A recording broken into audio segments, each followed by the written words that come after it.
Check out these 3 tips to level up your Excel sheets. Here's 3 ways to sum a column. I can enter equals, sum, open parentheses, and select my column. Hit enter. I can click on a cell, go up to auto sum, and then hit enter.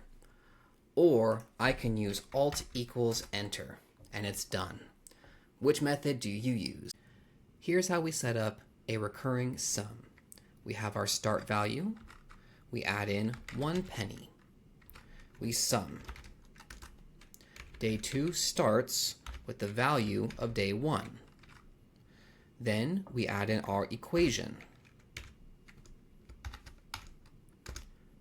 And now we have our setup. We take the sum, copy it into our fields, our equation, copy it into our fields, and our start value, copy it into our fields. Now, each day starts with the sum of the previous day, followed by the equation, followed by adding up the total sum of that day. Let's keep track of our profit for California. Let's use SUMIF.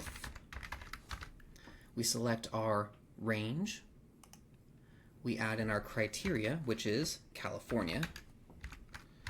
And then we select what is going to be added up. Now, each time we add new profits for California, our running total increases. Comment Excel to learn more.